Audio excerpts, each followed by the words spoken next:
क्योंकि यूपीएससी का ऐसा एग्ज़ाम होता है जिसमें कि आप मेहनत तो करते हैं, बहुत लोग मेहनत करते हैं, पर सफलता असफलता सब आपके हाथ में नहीं होता है। बहुत सी चीज़ें ऐसी होती हैं जो आपको असफल भी कर सकती हैं। सिर्फ दिनेश कुमार गुप्ता ही सिर्फ काबिल हैं या उन्हीं को मिलना था या हमसे काबिल लोग नहीं, ऐसा नहीं है।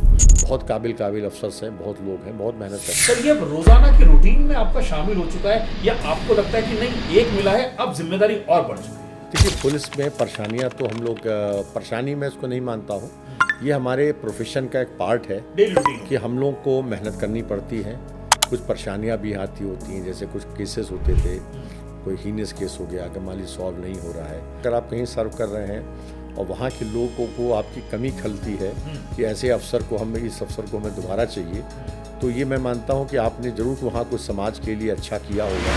तो मैं लगातार जीवन में इस देश और समाज के लिए कुछ ना कुछ करना चाहता हूँ जब तक मेरे जीवन में मेरे शरीर में सामर्थ्य है। हर समाज में क्राइम होता है, ऐसा नहीं कोई भी समाज क्राइम से वंचित रहता है, और क्राइम भी बदलता जाता है। जैसे पहले जो क्राइम होते थे आज नहीं होते। आज साइबर क्राइम्स होते हैं, डिजिटल क्राइम्स होते हैं, तो यहाँ क्राइम अलग है, तो यहाँ की पुलिसिंग थोड़ी अलग होती है।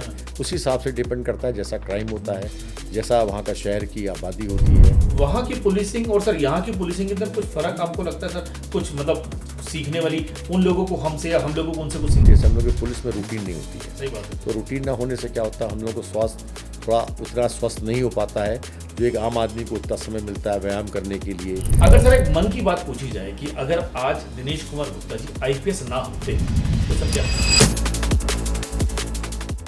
नमस्कार, मेरा नाम है मनीष आजाद, रेडियो वाला, और आप देख रहे हैं हमारा सीजन नंबर 7। और सीजन नंबर 7 की सबसे बड़ी खास बात यह है कि एक से एक हम ऐसे लोगों को लेकर आते हैं जो आपकी जिंदगी के अंदर कहीं ना कहीं एक ऐसा रोल अदा करते हैं कि शायद आपको मिले कि इन लोगों से मिलकर, इनकी बातों को जानकर आप मोटिवेट हो सकते हैं। कहते हैं कि सेल्फ मोटिवेशन सबसे बड़ी चीज है, लेकिन आपकी कहानियां प्रेरणादायक तब बनती है जब आप उस नक्शे कदम पर चलने की कोशिश करते हैं। जज्बा अगर आपके अंदर कुछ करने का हो और इससे ऊपर देश के लिए करने का हो, तो इससे ऊपर कुछ बड़ी बात नहीं होती है। देश की सेवा करते करते लगातार कई वर्षों से अपनी सेवाएं दे रहे हैं। देश के अंदर आज आईपीएस हैं और आईपीएस के साथ साथ एक बहुत बड़ा समाज का नाम। सब कुछ चर्चा करेंगे, लेकिन विस्तार से। सबसे पहले उनका अंदर से ही भाव है कि सेवा ही करनी है, या आपको लगता है कि देश के लिए कुछ करूं तो वो बड़ी बात होती है?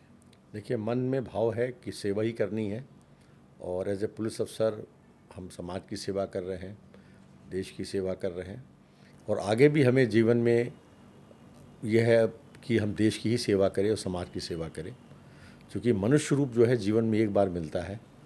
और मेरा मानना है कि अगर मनुष्य रूप मिला है तो एक बहुत, जिसको आपको एक ब्लेसिंग्स है ईश्वर की कि आपने मनुष्य का रूप पाया। तो मनुष्य के रूप के द्वारा समाज के प्रति, देश के प्रति जितना भी आपका जो कर्तव्य है, जो आप दे सकते हैं समाज को, अगर आप ये कर लेते हैं तो मेरा मानना है कि आपके जीवन का ये लक्ष्य जो है, जीवन सार्थक हो जाता है। तो जीवन को सार्थक करने के लिए समाज और देश के लिए मैं ताजीवन ताउम्र उसकी सेवा करना चाहता हूँ। बहुत बढ़िया सर, बहुत अच्छे विचार हैं सर। अभी आपने ब्लेसिंग्स की बात करी। अगर हम ब्लेसिंग्स की बात करते हैं तो सर घर के अंदर, सर मैं सबसे पहला सवाल यहाँ से शुरुआत करेंगे कि भगवान अंदर कितनी आस्था है, और क्या ब्लेसिंग्स आपको शुरुआत से घर से मिली? क्योंकि सर आपके घर के अंदर कई सारे व्यक्ति पुलिस अधिकारी होने के साथ साथ बड़े अहम पदों पर हैं सर, तो सर ब्लेसिंग शुरू से वहीं से मिली? बिल्कुल, मैं तो मानता हूँ कि जिस परिवार में आपका जन्म होता है तो आपके अपने पुराने जन्म के कर्मों का ही ईश्वर कहीं ना कहीं देता है, तभी आपको एक किसी परिवार में जन्म लेते हैं। तो मैं एक पुलिस परिवार में पैदा हुआ। मेरे फादर एक पुलिस उच्च अधिकारी थे उत्तर प्रदेश में, तो ये मेरा एक सौभाग्य था, और मैं वहाँ से, मेरा पालन पोषण घर से हुआ। फिर हमारे जो माँ है, भाई बहन हैं, रिश्तेदार हैं, उन सबका ही आशीर्वाद होता है, मित्र होते हैं, तो उन आशीर्वादों के साथ ही हम आगे बढ़ते चले गए। और भगवान ने जो है पुलिस सेवा में लाया, दिल्ली पुलिस सेवा में रहा, तो यहाँ भी सेवा कर रहा हूँ। तो फिर हमारे भी परिवार हुआ, हमारी पत्नी, बेटे बेटी है, तो ये भी एक, मैं मानता हूँ कि ये भी एक ईश्वर की कृपा होती है कि आपको कैसी पत्नी, कैसे बच्चे, कैसा परिवार मिलता है जी। तो उसी के द्वारा ही जो है आप आगे बढ़ते हैं, और उनके आशीर्वाद और ईश्वर के आशीर्वाद से ही जीवन में किसी इंसान का विकास होता है। सर आप जिस तरह से आपने भी घर परिवार की बात करी, सर एक बड़ा नाम है दिनेश कुमार गुप्ता आईपीएस, सर घर में आपको किस नाम से बुलाते हैं? देखिए मेरी तो सर वाइफ, घर में चाय बनाई? नहीं चाय भी बनाई है और घर में मैं वो भी करता हूँ।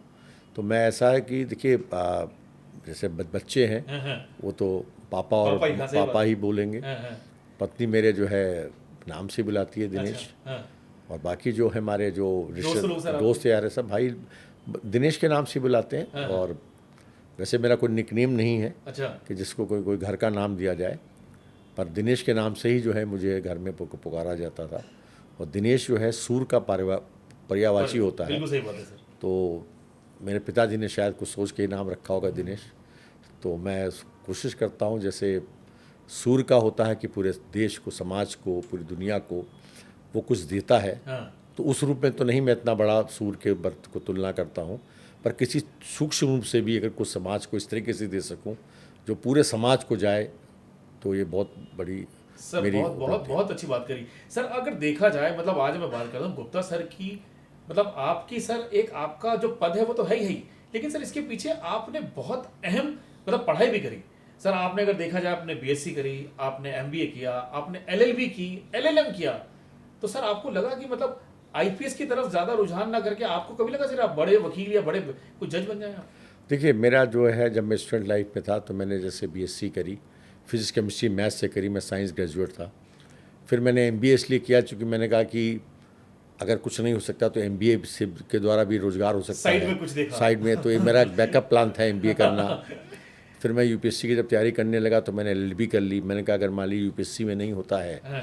तो फिर मैं जज की तरफ ट्राई करूँगा। अच्छा जज नहीं बन पाऊंगा तो शायद वकील बन जाऊं। जी, तो सही ये बात सब है। ये सब जब आप स्टूडेंट लाइफ में होते हैं तो अपना एक बैकअप प्लान बनते हैं। क्योंकि यूपीएससी का ऐसा एग्ज़ाम होता है जिसमें कि आप मेहनत तो करते हैं, बहुत लोग मेहनत करते हैं, हाँ। पर सफलता असफलता सब आपके हाथ में नहीं होता है। बिल्कुल सही बात है। बहुत सी चीज़ें ऐसी होती हैं जो आपको असफल भी कर सकती हैं। तो मैंने कहा कि देखो शिक्षा जो हमेशा अच्छी चीज़ होती है। तो जैसे मैंने कहा कि मैंने एमबीए भी किया, एलएलबी भी किया। फिर बाद में मेरा सिलेक्शन हो गया, जब चयन हो गया मेरा सिविल सर्विस एग्ज़ाम में, और मैं पुलिस सेवा में आ गया, दिल्ली पुलिस सेवा में। तो फिर मैंने अपने कार्यकाल के दौरान फिर मैंने एलएलएम किया नेशनल लॉ यूनिवर्सिटी दिल्ली से। तो वो भी मैंने कहा कि चलो पढ़ाई से भी जुड़े हैं, अगर मौका मिल रहा है तो बीपीआरएनडी की तरफ से एक ऑफ़र आया था कि सर्विंग ऑफिसर्स अगर करना चाहे तो कर ले। ओह तो मैंने उसके तहत फिर एलएलएम किया वाइल सर्विस।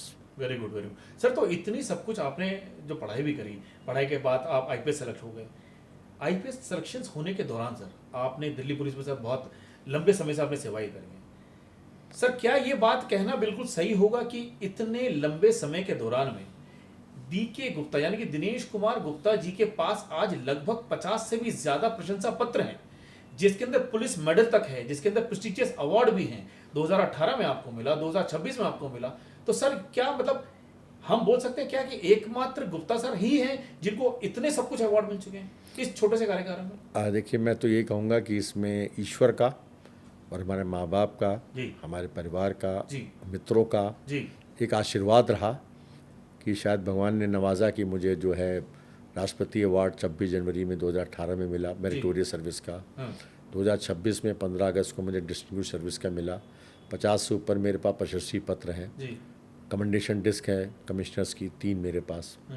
तो ये मैं मानता हूँ कि ऐसा नहीं कि दिनेश गुप्ता ही जो इतने काबिल थे या उनको मिला, पर एक चीज़ ज़रूर थी कि मैंने अपना जो है कर्तव्य बड़ी निष्ठा से निभाया और मुझे ईश्वर ने उसके स्वरूप मुझे ये सम्मान जो दिया।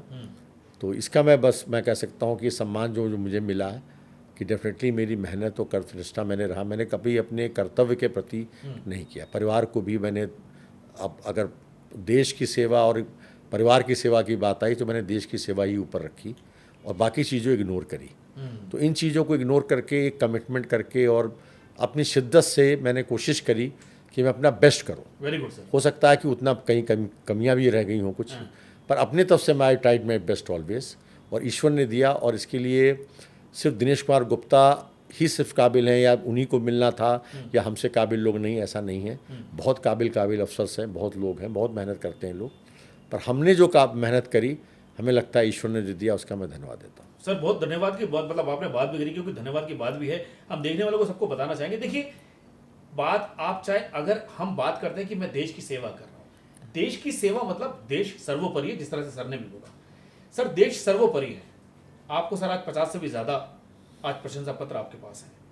सर ये अब रोजाना की रूटीन में आपका शामिल हो चुका है, या आपको लगता है कि नहीं एक मिला है अब जिम्मेदारी और बढ़ चुकी है? देखिए, जैसे जैसे आप जीवन में आगे बढ़ते हैं, आपको आपके काम के प्रति आपको जो रिकॉग्निशन मिलता है, सम्मान मिलता है, तो डिफरेंट रूप से आपके अंदर जिम्मेदारियां और बढ़ती हैं कि इस सम्मान का मुझे कभी प्रूफ करना है, इस सम्मान मुझे गलत नहीं मिला है, मेरे मेहनत और मेरे कर्म से मिला है।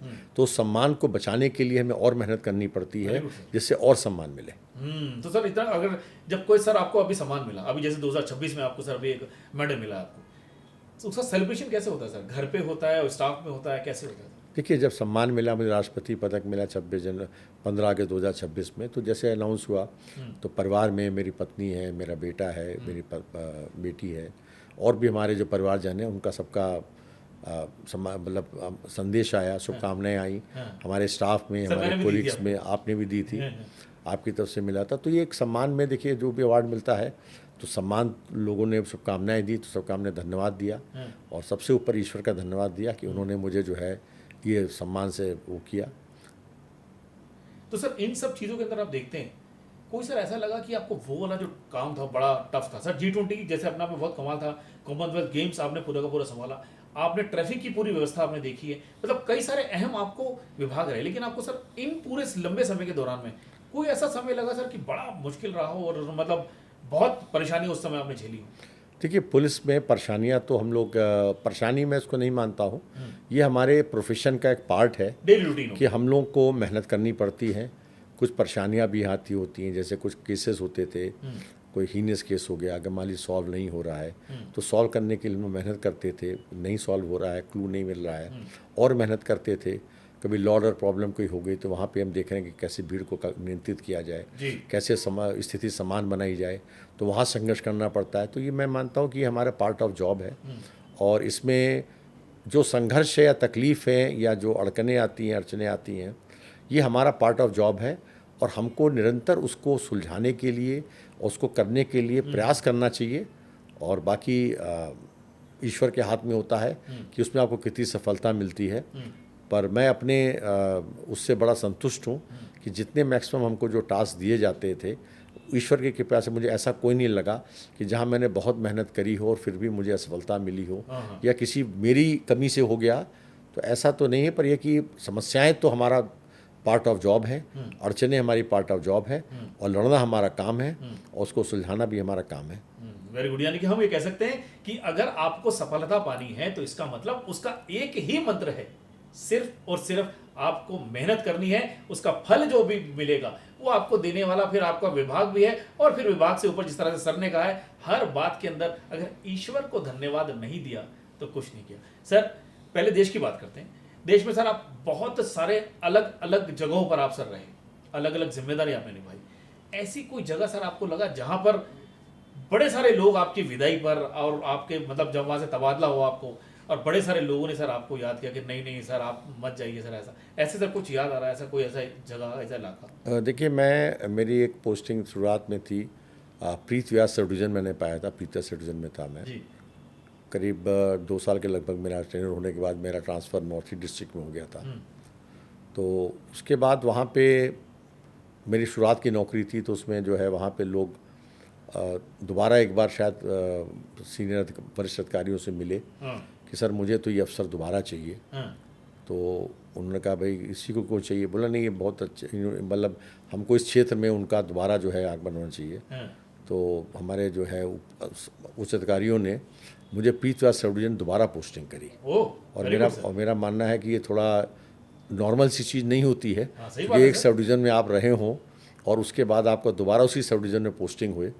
तो ये क्या वहाँ के लोगों का कुछ रहा होगा कि वो लोग गए और उन्होंने कुछ रिक्वेस्ट करी कि हमको ये अफसर दोबारा चाहिए, तो हमारे उच्च अधिकारियों ने मुझे दोबारा वहाँ पोस्ट किया, फिर मैंने वहाँ सेवा करी। अरे सर, मुझे लगता है कि जिस तरह से मतलब कोई बड़ी उपलब्धि आपको मिलती है, कोई भी आपको अहम जिम्मेदारी आपको दी गई, पद मिला और उसके बदले में आपको अवार्ड दिया, लेकिन सर मुझे लगता है कि अगर आपको आपके इलाके के लोग अगर वापस चाहते हैं तो सर मुझे लगता है इससे बड़ा अवार्ड कोई नहीं। बिल्कुल सही बात है। अगर आप कहीं सर्व कर रहे हैं और वहाँ के लोगों को आपकी कमी खलती है कि ऐसे अफसर को इस अफसर को हमें दोबारा चाहिए, तो ये मैं मानता हूँ कि आपने ज़रूर वहाँ कुछ समाज के लिए अच्छा किया होगा, तभी कोई याद कर रहा है कि आपको दोबारा वो देखना चाहता है। बिल्कुल सही बात है। सर आपने समाज की भी बात करी, तो सर समाज के आईने में अगर हम देखा है कि जब जब आपने समाज के लिए कोई नया आईना बनाया भी है लोगों के लिए, और समाज के लिए सर आपने लगातार बहुत बहुत काम किए भी हैं, समाज के लिए सर लगातार काम करना क्या लगता है सर, मतलब गुप्ता सर की जीन्स के अंदर शामिल है कि हाँ जी मुझे तो समाज के लिए बहुत कुछ करना है, क्योंकि समाज के अंदर बदलाव होना बहुत ज़रूरी है सर। देखिए, समाज के प्रति तो आपका दायित्व है। आप ओथ लेते हैं जब आप किसी नौकरी में जी आते जी हैं, जी। प्रोफेशन में, कि हमने देश और समाज के लिए हमें काम करना है। तो ये हमारा उद्देश्य है और ये हमारा जीवन का लक्ष्य भी है कि मैं लगातार जीवन में इस देश और समाज के लिए कुछ ना कुछ करना चाहता हूँ। जब तक मेरे जीवन में, मेरे शरीर में सामर्थ्य है, मानसिक रूप से मैं स्वस्थ हूँ और मैं किसी लायक हूँ, तो मैं कोशिश करूँगा कि अपने जीवन के आखिरी सांस तक कुछ ना कुछ समाज और देश के लिए करता रहूँ। देखिए स्वस्थ रहने की बात आई है, स्वस्थ रहने के पीछे एक हमारे पास भी थोड़ा सा एक सीक्रेट है, वो भी सीक्रेट आपको बताएंगे। सर का सीक्रेट अभी निकलेगा थोड़ा सा सामने, लेकिन उससे पहले ये सीक्रेट क्या है वो तो हम आपको बताएंगे, लेकिन उससे पहले जब समाज की बात हो रही है सर, आपने अभी किताब एक लिखी सर, बड़ी चर्चा उस किताब के अंदर, मतलब लोगों को ये लगता था कि शायद ये इस तरह का किताब का बहुत पहले आ जाना चाहिए था, तो सर आपको नहीं लगा कि ये किताब आपको बहुत पहले लिख देनी चाहिए थी? आपने किताब का नाम रखा पुलिसिंग एंड क्राइम। देखिए, ये किताब जो है, मेरे पिताजी, जैसे मैं बताऊं कि पुलिस अफसर थे। जी पुलिस अफसर से पहले वो इलाहाबाद यूनिवर्सिटी में लेक्चरार थे जी और इकोनॉमिक्स के गोल्ड मेडलिस्ट थे। जी। तो उन्होंने किताब लिखी थी। जब मैं छोटा था तो मैं घर में देखता था कि मेरे पिताजी ने किताब इकोनॉमिक्स पे लिखी थी और बाद में पुलिस अफसर बने वो। तो मेरे दिमाग में ये था कि जैसे मेरे पिता ने किताब लिखी है, कि मैं भी एक किताब की कोशिश करूं लिखने की। मतलब प्रेरणा फिर वो भी वहीं से आई। प्रेरणा मेरे पिताजी से आई। हाँ। अब पुलिस की चूंकि हमारी व्यवस्थाएं, जो हमारी शेड्यूल होता है, उसमें बहुत कम समय मिलता सर मैं है। यही सवाल पूछने वाला था तो आपसे। मैं आपको, इसके लिए मैंने एक दिमाग में आया कि मैं ऐसी कोई किताब लिखूं जो कि मतलब हर इंसान उसको पढ़े हाँ तो उससे कुछ जाने। तो मैंने इस किताब का नाम रखा policing and crime trends in India. हाँ तो इसमें धीरे धीरे मैंने सोचा कि पुलिसिंग की उत्पत्ति कैसे हुई। हाँ। उत्पत्ति कैसे हुई, मतलब जहाँ पे हर समाज में क्राइम होता है, ऐसा नहीं कोई भी समाज क्राइम से वंचित रहता है। हाँ, सही और बात है। समाज का एक सिस्टम होता है क्राइम को डील करने का। तो पुराने ज़माने में, वैदिक टाइम्स में, प्री वैदिक टाइम्स में, मुग़ल टाइम्स में, ब्रिटिश टाइम में कैसा पुलिस एडमिनिस्ट्रेशन था, उसके कैसे कैसे चेंज होता गया और क्राइम भी बदलता जाता है। जैसे पहले जो क्राइम होते थे आज नहीं होते, आप आज साइबर क्राइम्स होते हैं, डिजिटल क्राइम्स होते हैं।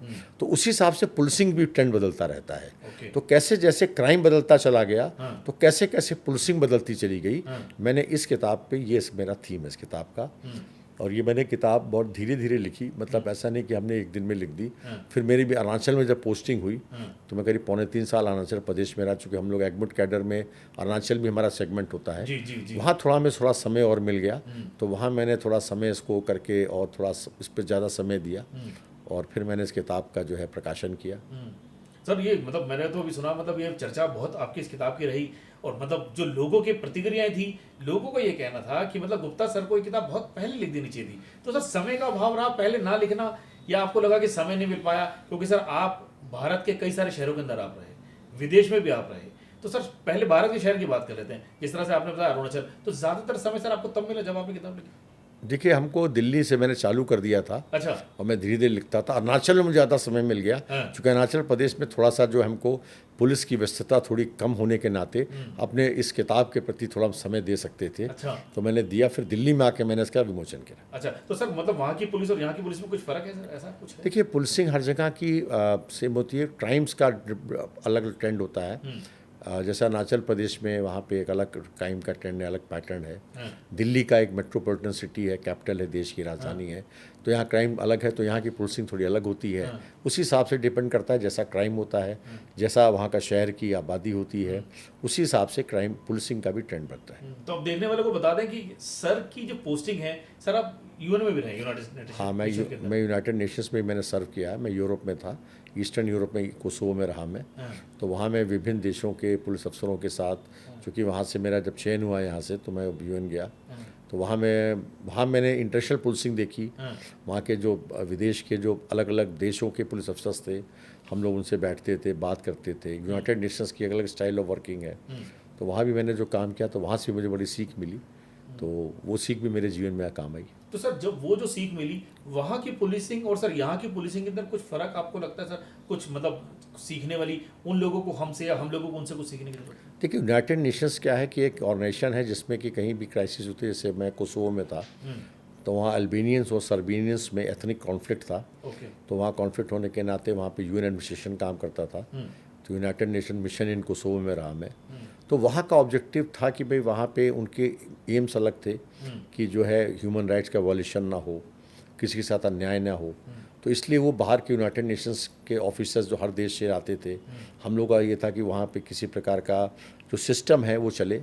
तो वहाँ का जो गोल थोड़ा अलग होता था, पर वहाँ जैसे मैंने कुछ सीखा, जैसे कि वहाँ पे मैंने देखा कि लोगों में टाइमिंग्स का, डिसिप्लिन का, प्रोफेशनलिज्म का एक अलग स्टैंडर्ड होता है। और वहाँ पे जैसे नियमित आवर्स भी होते थे। जैसे हम लोग यहाँ 24 घंटे नौकरी करते तो वहाँ 8 घंटे की नौकरी होती थी। तो ये हमने देखा कि पुलिसिंग में भी वो लोग कहते थे कि you are also human being, तो आपको ऐसा नहीं कि आपको 24 घंटे पर क्राइसिस। तो हम लोग से वहाँ पे वर्किंग आवर्स हमारे लिमिटेड थे। तो इस तरीके से थोड़ा सा अंतर था। पर देखिए, हर जगह का ऑब्जेक्टिव अलग होता है। किसी समाज में आपका ऑब्जेक्टिव क्या है, उसी हिसाब से पुलिसिंग होती है। तो वहाँ पे यूनाइटेड नेशंस में ऑब्जेक्टिव अलग था, उस हिसाब से हम लोग एज ए पुलिस अफसर वहाँ पे वो गोल अचीव करते थे।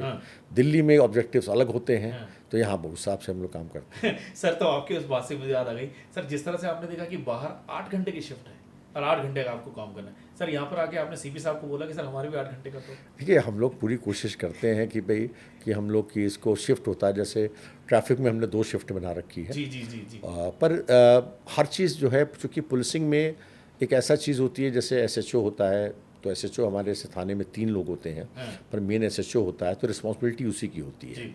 तो हम लोग कोशिश यही करते हैं कि भाई रेस्ट दिया जाए, ड्यूटी रेस्ट दिया जाए, सब करते हैं। पर ऐसे कोई पुलिस में हम लोग जो फील्ड पुलिसिंग में ख़ास तौर से और सीनियर लेवल्स पे, तो उस लेवल्स पे हम लोगों की कुछ शिफ्ट घर आप जा सकते हैं, पर अगर क्राइसिस होती है तो आप आते हैं। तो we are 24/7 on the job. तो सर मतलब आपको सर 24 घंटे की अगर जॉब है आपको, तो कुछ भी हो जाए आपको सर अलर्ट रहना पड़ता है। अलर्ट रहना पड़ता है, हम लोग अलर्ट रहना पड़ता है। और कोई क्राइसिस होती है तो हमको रिस्पॉन्ड करना पड़ता है। तो सर ये अलर्टनेस मतलब जिस दिन आप पुलिस की ट्रेनिंग लेते हैं उसी दिन आपके अंदर फीड कर दिया जाता है? हाँ, देखिए, ट्रेनिंग हम लोग की जो होती है, इस ट्रेनिंग में हम लोगों को मेंटली और फिजिकली फिट किया जाता है। और उसमें ये किया जाता है कि आप लोग अपने आप को तैयार रखिए कि आपको किसी समय भी एज ए पुलिस अफसर क्योंकि कोई क्राइम आपको पूछ के नहीं आएगा। बिल्कुल सही बात है। कोई क्राइसिस आपके पूछ के नहीं आएगी। बहुत बढ़िया बात सर। तो जब क्राइसिस पूछ के नहीं आती है, असमय आएगी, तो आपको असमय के लिए तैयार होना चाहिए। तो ये मेंटल फैकल्टी हम लोगों की तैयार ट्रेनिंग से होती है। और ड्यूरिंग सर्विस जैसे जैसे हम लोग ट्रेनिंग में एक्सपीरियंस होता जाता है, तो हम लोग के दिमाग में ये बिल्कुल एम्बेडेड हो जाती है कि किसी भी क्राइसिस में, अभाव में हमको रिएक्ट करना ही करना है। मतलब सर ये वाली बात हो गई कि आपके पास you have to be prepare for any situations in any kind of, कोई भी आपको कुछ रहा हो सर। बिल्कुल, मतलब आपको हमेशा तैयार रहना चाहिए। बिल्कुल। चलिए वो सीक्रेट जो है सर का, उसको थोड़ा सा उजागर करते हैं कि अब जब स्वास्थ्य की हमने बात करी थी कि वो स्वास्थ्य से कुछ लेना देना है। सर आप स्वस्थ रहने के लिए क्या सर अब लगातार क्रिकेट खेलते हैं?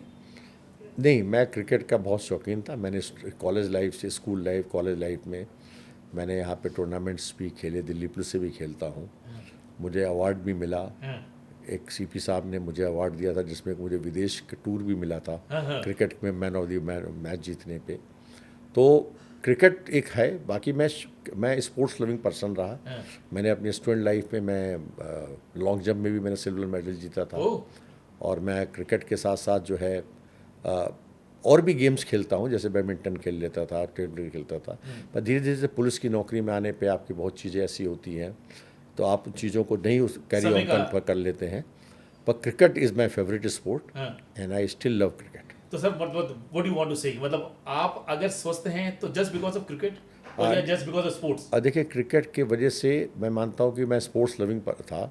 स्पोर्ट्स के प्रति मुझे रुचि थी और स्पोर्ट्स खेलने से आपका स्वास्थ्य ठीक रहता है। पर सिर्फ क्रिकेट खेलने से आपका स्वास्थ्य ठीक नहीं रहता है। स्वास्थ्य ठीक रहने के लिए आपको एक थोड़ा सा अपने नियम रखना पड़ता है। नियमित खाना चाहिए, आहार चाहिए।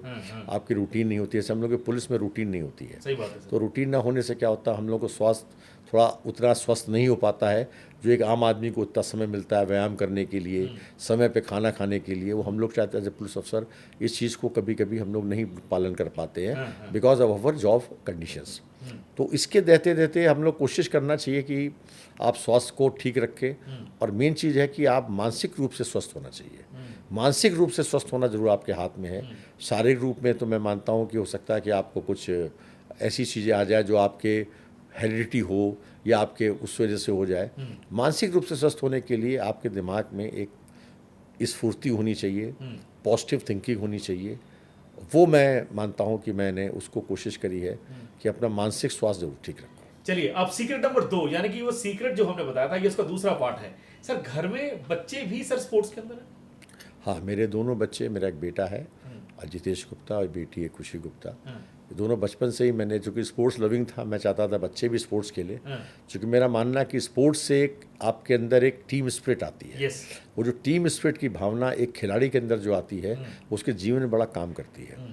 तो जैसे मेरे दोनों बच्चे, उनको मैंने टैekwondo सिखाया, वो ब्लैक बेल्ट बने। ब्लैक बेल्ट के बाद उनका 4th डैन हुआ, वो इंटरनेशनल टूर्नामेंट में बाहर भी गए खेलने, और दोनों बच्चे जो हैं शूटिंग में भी रहे, तो नेशनल लेवल पे दोनों बच्चे पहुँचे।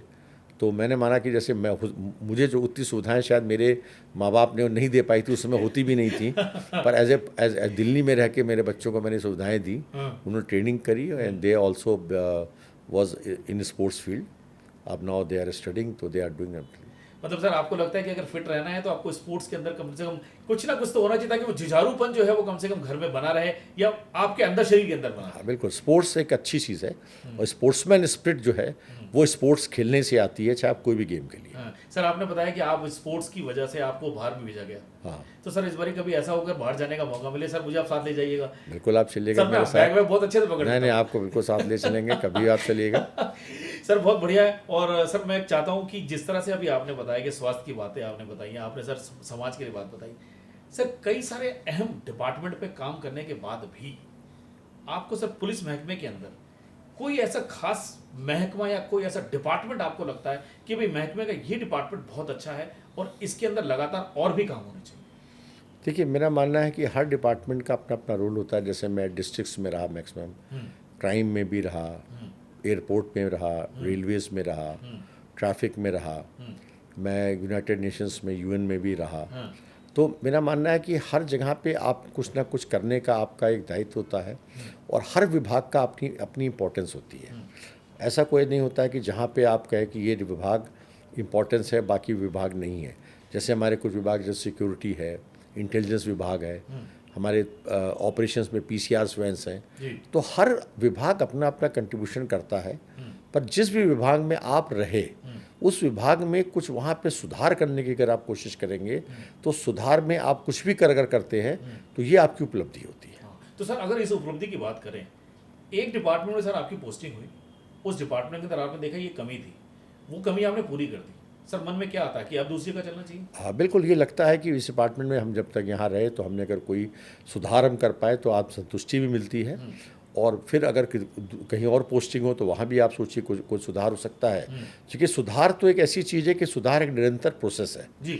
ऐसा नहीं कि प्रोसेस रुक जाता, आपने सुधार कर दिया या किसी ने सुधार नहीं किया तो उससे ये लगातार चलने वाली चीज़ है, और निरंतर प्रयास की और सुधारों की आवश्यकता जो है हर विभाग में होती है, और इसको हमेशा जो है जहाँ भी आपको लगे अपना कंट्रीब्यूशन करना चाहिए, और सुधार के लिए जो भी आप अपनी कैपेबिलिटी से कर सकते हैं वो कोशिश करना चाहिए। यही मेरा उद्देश्य रहा है। सर इस उद्देश्य के पीछे जिस तरह से आप देखें, आप ट्रैफिक में भी रहे सर, आपके पास वीआईपी मूवमेंट्स के सारे ट्रैफिक आपने सर देखे हैं, सर वो ज़्यादा मुश्किल होता है आम ट्रैफिक की वजह से? हाँ बिल्कुल, देखिए वीआईपी मूवमेंट से थोड़ा सा रहता है कि हमको रोड के रिस्ट्रिक्शंस करने पड़ते हैं, हमको डाइवर्जन्स करने पड़ते हैं, क्योंकि कुछ ऐसा प्रोटोकॉल होता है कि हमको वीआईपी को इसी प्रोटोकॉल में ही इसको ले जाना होता है, तो थोड़ा सा डाइवर्जन्स होते हैं। पर हम कोशिश यही करते हैं कि जैसे इसकी एडवाइजरी इशू कर दें हम, लोगों को पता रहे कि इस समय यहाँ पे वीआईपी मूवमेंट है, तो उन रूट्स को अवॉइड करें।